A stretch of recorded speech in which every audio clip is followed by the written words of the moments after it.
Berita sensasi bola sepak ini dibawa khas oleh 12 Production. Ditemani hos anda, Acul. Assalamualaikum dan salam sejahtera 12 Gang. Semoga anda semua berada di dalam keadaan ceria dan sihat sentiasa, insya-Allah. Welcome back. Rangkuman berita satu minggu dalam dunia bola sepak. Let's go. Kita mulakan dengan berita pertama kita, satu berita yang agak sedih. Seorang pemain bola sepak Thailand maut, manakala seorang warga Malaysia cedera selepas disambar peti ketika perlawanan Piala FA Golok di Stadium Satikap, Sungai Golok, Narathiwat. Kejadian berlaku pada Selasa yang lepas petang.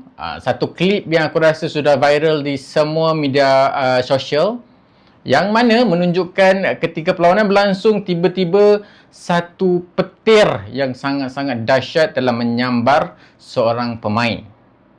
Lebih 9 individu telah dilaporkan cedera. Bagaimanapun, seorang pemain Yala FC, Safwan Awai, 24 tahun, disahkan meninggal dunia akibat insiden tersebut. Sementara itu, pemain warga Malaysia yang turut cedera dikenal pasti sebagai Muhammad Alif Zahan Zulkifli, 22 tahun. Kami, 12 Production, ingin mengucapkan takziah kepada keluarga Allahyarham Safwan Awai. Bahaya guys, main bola dalam keadaan hujan.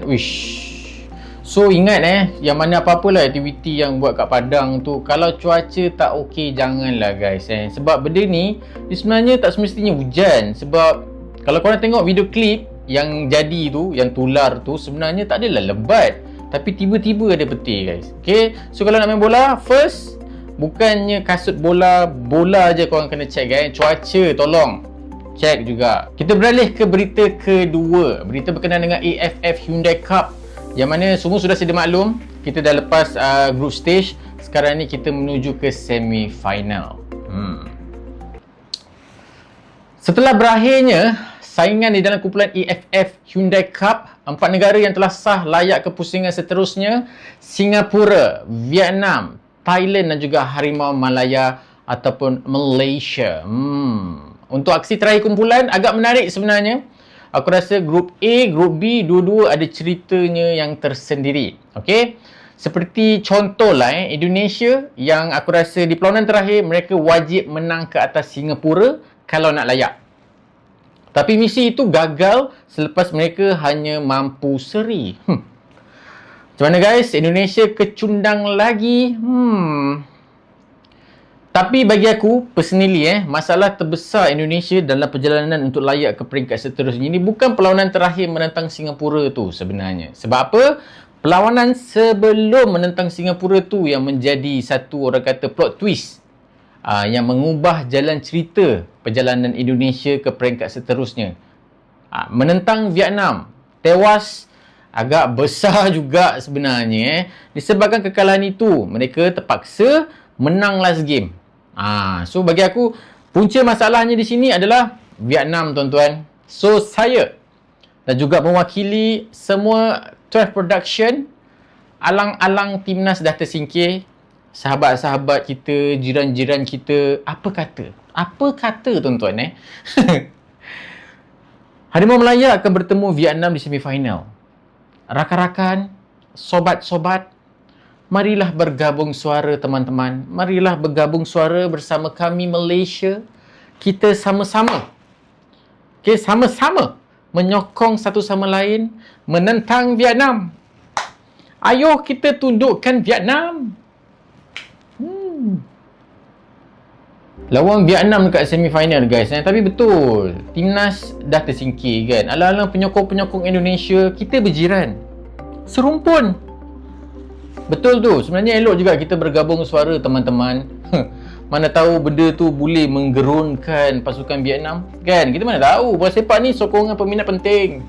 Ya tuan-tuan. Okey, kita beralih ke berita nombor 3. Berkenaan dengan AFF lagi, tapi untuk berita nombor 3 ni bukanlah berkenaan dengan pasukan. Kita go deeper, spesifik kepada pemain terutamanya.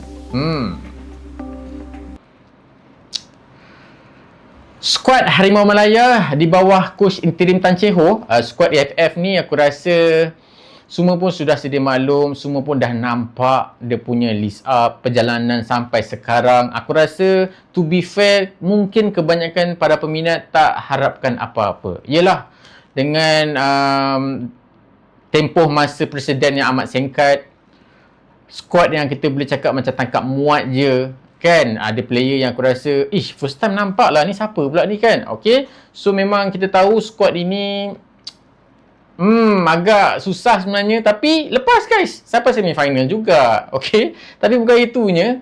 Yang kita nak sembang sekarang ini ada satu pemain, okay, di dalam kita sedar atau tidak, disebabkan adanya squad tangkap muat ni, munculnya beberapa pemain yang aku rasa boleh kita labelkan sebagai harapan masa depan. Salah satunya adalah Pavithran Gunalan. Pemain muda yang sangat menarik ia tuan-tuan, lahir pada tahun 2005, orang Perak. Okay.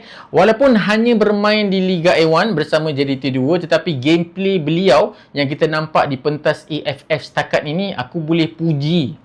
Nak kata superb tidaklah guys. Tapi apa yang ada pada Pavithran tu, aku rasa potensi yang sangat-sangat baik. Kita kena polish je.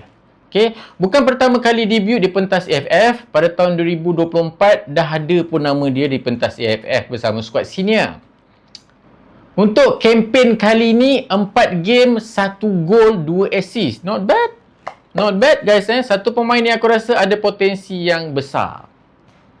Tapi kan, aku rasa bukan Pavithran je. Sebenarnya ada lagi beberapa nama yang aku rasa macam Wang Kuzai ni kan. Dengan adanya squad ni kita baru nampak tau, okay, dia punya gameplay yang macam mana. Sebab sebelum ni kita dengar, okay, dia kisah-kisah luaran je. Tapi disebabkan adanya squad ni, kita baru nampak, Wang Kuzai main gini. Okay, macam tu kan, berbagai reaksi lah. Of course, benda tu normal lah guys. Alright, kita proceed ke berita nombor 4. Highlight of the week. Yes sir, highlight of the week. Untuk minggu lepas, satu perlawanan pra-season telah pun berlangsung. Perlawanan di antara pasukan JDT bertemu pasukan Chelsea.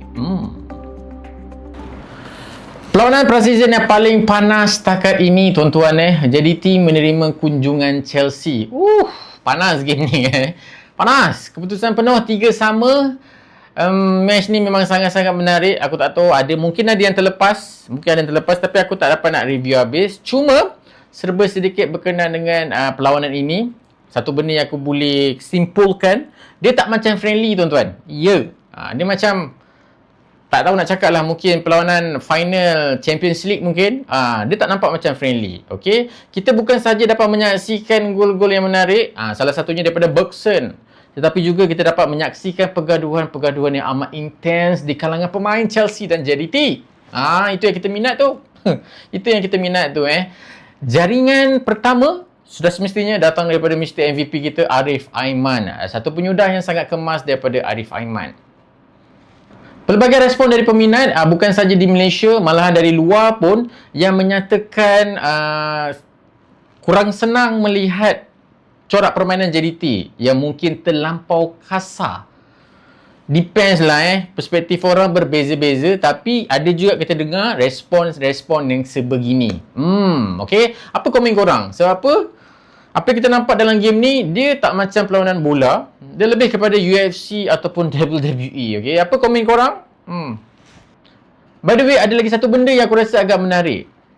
Melihat Mr. MVP kita, Arif Aiman, dalam game ni, dia memakai nombor jersey yang agak berbeza daripada kebiasaannya. Nombor 10. Persoalannya, adakah selepas ini ataupun musim yang baru nanti ni, Arif Aiman akan memakai jersey nombor 10? Interesting. Tapi Arif Aiman kalau dah pakai jersey nombor 10 pun aku rasa tak pelik dan tak terkejut. Layak guys, Arif Aiman kot. Dia pakai jersey nombor 10 tu baru kita boleh panggil Messi Malaysia. Boleh ke guys? Aku rasa boleh Boleh guys. Layak guys. Come on, Arif Aiman tu. Okay. Sekian, itu sahaja antara berita yang menarik apa yang terjadi dalam dunia bola sepak pada minggu lepas. Stay tune, minggu ni ada lagi Alright, okay. Sebelum aku terlupa, aku nak bagi tahu korang, untuk minggu ini aku akan upload beberapa video berkenaan dengan Liga M Awards dan juga beberapa video berkenaan dengan musim Liga Super yang baru. Akan start tak lama lagi guys. So stay tune. Yang mana yang masih belum subscribe, kalau korang tak nak terlepas, jangan lupa bantu saya tekan subscribe. Dan sudah, tekan like sekali. Terima kasih. Okay guys, kita jumpa lagi. Assalamualaikum. Ciao.